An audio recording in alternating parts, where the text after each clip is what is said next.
He wouldn't say I do, so she plans to sue.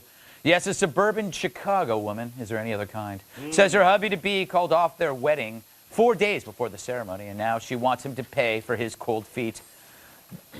Dominica put the tie to. Yeah, thank you. Dominica put the tie to. Yeah, who happens to be a lawyer, surprise, is suing Vito Salerno for nearly $100,000 after she says he backed out and, quote, intentionally inflicted emotional distress on her.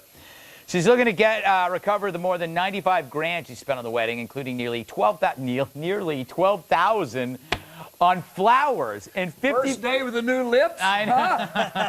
Kiss them to see how they're doing.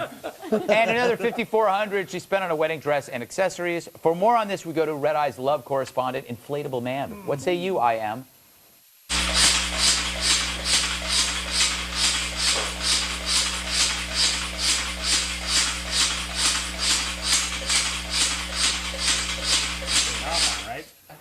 I mean, So to speak. Yeah. I like how you know while this is going on, you're explaining how it works. I'm giving you a detailed account of when the getting off happens. Hey, Remy, again, I reiterate the fact that you are a lawyer. Does she have a case? Well, let's just point out that I don't sue people for a living. I defend them. Yeah. She might have a case. The truth is, the intentional infliction of emotional distress is a very difficult claim to prove and be successful on. But it sounds like she might actually have a case. There may be an issue, though, with spending $12,000 on flowers and whether she got to keep the ring. You know? Hey, Bernadette, if this happened to you, what would you sue? I don't know, but I know if she's allowed to do this, then I should be allowed to sue my husband for showing up and following through with the wedding and giving me years of emotional distress. That's a good point. What's fair is fair. That's true. Yeah, you can sue for one, why not the other? Yeah, exactly. And what if he says, okay, you'll drop the suit if we decide to get married? She's not going to do that. No, this is the luckiest man in Illinois. Yeah. Think how light this cat got off, because a woman like that, he's getting off easy. Pay the $90,000 because you live with her for 10 years. It's going to cost you a hell of a lot more than that, and you had to live with this evil, vindictive human. Pay the money you got out easy, pal. That's a good advice. It's a cakewalk. Well, then, Bill, what is the punishment? What should she do? I think she should get on with her life, and I say you go, girl. No, I think she sounds terrible. I think that we're burying the lead a little bit here. It's not who owes who $95,000. It's the fact that they spent $95,000. I'm not going to go into a whole diatribe about how marriage might be an antiquated institution or any of that nature. So I'm just saying that maybe $95,000 could have been better spent, perhaps on a home. Bill, what is the better alternative to marriage? Mounds of cocaine. Call me, Columbia. $95,000, Greg. I could resell that in New York and make a fortune. That is. No, but tell that you to the have cake. to spend it on someone like me to That's defend a white you. cake right there. Wait, my lady. talk to the people who delivered the flowers and the caterers and the cake. It's free enterprise, man. Yeah. Well, they're allowed to do it, but I'm allowed to tell them that they're stupid. Bill, you truly believe in a white wedding, don't you? I do. Oh, my goodness. It's a joke, baby. This is not Don't funny. do drugs, It's not kids. funny. Marriage is great. There you go. Way to clean it up for everybody, Thank Bill. you. Time to take a break. When we return, more stuff. He'll probably be dead, though. They say it transformed the way we live our lives.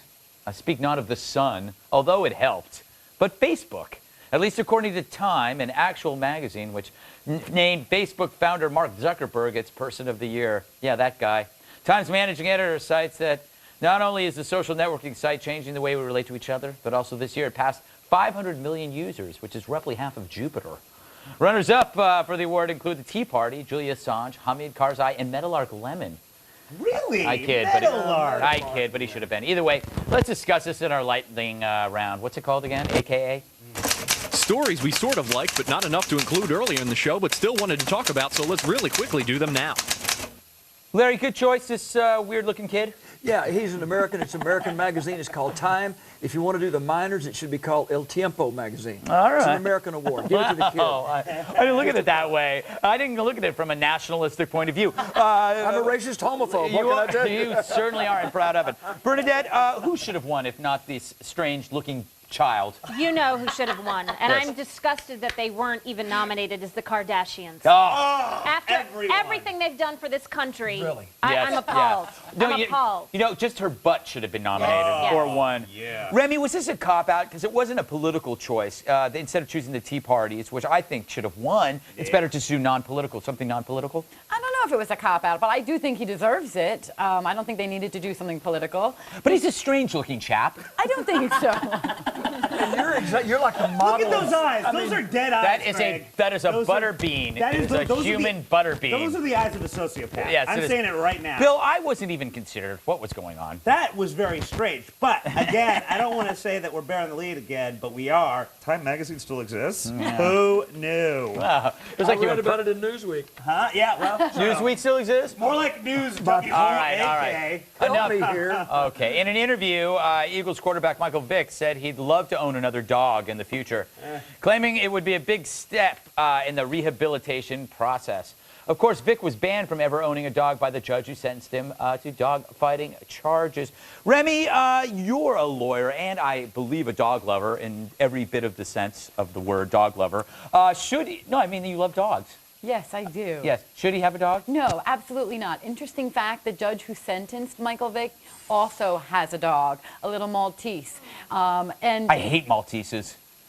Michael Vick, You racist. The island of Maltese has done nothing to you. sir. if Michael Vick ever gets a dog anywhere near him, there should be a restraining order. I will stick my two terriers, my two 40-pound Wheaton Terriers on him and rip him apart. Well, I gotta say, Remy, I've seen your terriers, and Vic would kill him. All right. Okay, just hear me out here. Whatever dog he gets is going to have the greatest life ever because no harm could come to the I dog. would like to be his dog. Exactly. This dog is going to have, you know, Yeah, he's going to have pretty everything. nice Okay, digs. sure. Michael Vick should have a dog, and Susan Smith should open a daycare center. Thank you. No, this is wrong. Because she takes very good care of the kids No, look after here. everything she's been through. I'm writing a book. The first chapter of the book is George Washington was a racist pig, and so are you. The point I make in there is racism.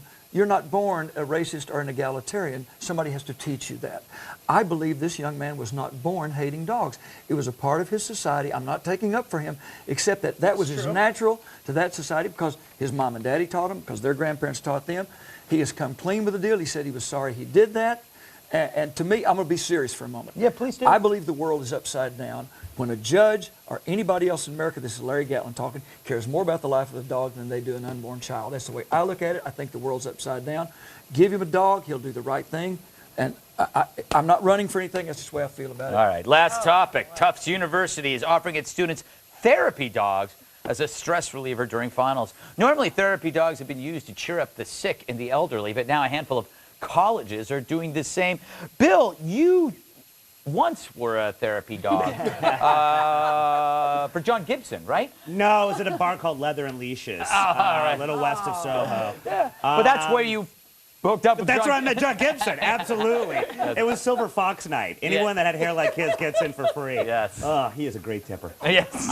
Anyway, back to these. Now, I'll tell you something. I don't believe Michael Vick should have a dog, but I do think he should have a therapy dog. I think there is a difference. I think it would help He him. should have a student on a leash. Oh, absolutely. That's what he should yes. have, Bernadette. What do you think? Give him a kid before you give him a dog. Yes. Especially a college student, like a sorority or a fraternity Well, dude. what you do is you get him a breed that can really withstand a cattle prod. Yeah. Like they can sort of shake it off a little Within bit. months, he'll have those kids fighting in a ring. Yeah, exactly. He will. He will. And a lot of us won't complain, Remy. I'd buy Don't you feel kind of bad for the dogs who have to sit and listen to the students crying? Yes, I think this is why, Americans are getting to be so weak and soft. I mean, if you can't handle a college examination without a dog, I mean, come on. It's true. Look what he said. It says, I hope these puppies make me happy and give me a nice break between studying. Well, if you're studying to be a doctor and you happen to be doing open heart surgery on me, God, I hope to bring in a puppy at just the right time. Yeah. To calm you down a little So bit. you can use his organs. What's Yeah. this? I don't know what that is, Luther. Let's put that back. He'll probably end up leaving the puppy inside you. Yeah, exactly. Wouldn't that be hilarious? Oh, sorry about that. Thought it was a sponge. Okay, we'll close things out with the post-game wrap-up from TV's Andy Levy. And to see clips of recent shows, go to foxnews.com.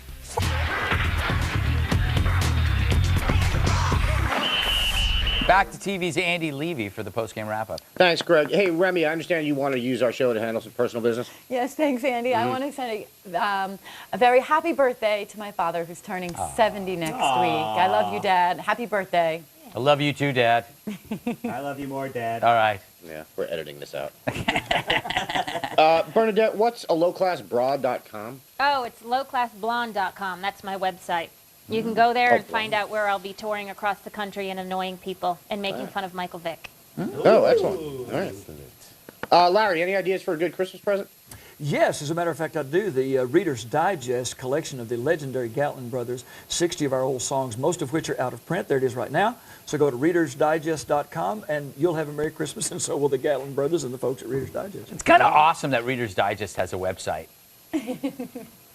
Yeah, actually, Yeah. that's a little Yeah. odd. A pregnant pause there. We're trying No, to it's just wonder like- what the hell you're talking about. Yeah, it's just kind of interesting, Reader's Digest website. You go there for humor and uniform and Quotable If there quotes. quotable quotes. We're aging. We're dating ourselves. Nobody knows what Reader's Digest is These anymore. I remember The Reader's quotable Digest. quotes section is quite extensive, Greg. Yeah. Oh, really? I like their hard-hitting interviews with Phil Donahue. Back to you, Greg. Really? Okay. Whatever. I'll see you later. Remy Spencer, always a pleasure having you on the show. Happy birthday to her dad. Bill Schultz, you're a sad human being. Bernadette Pauly, always a pleasure having you on the show. Larry Gatlin, you and your hat are charming. Yes. That does it for me. I'm Greg Gutfeld. I shall see you next time.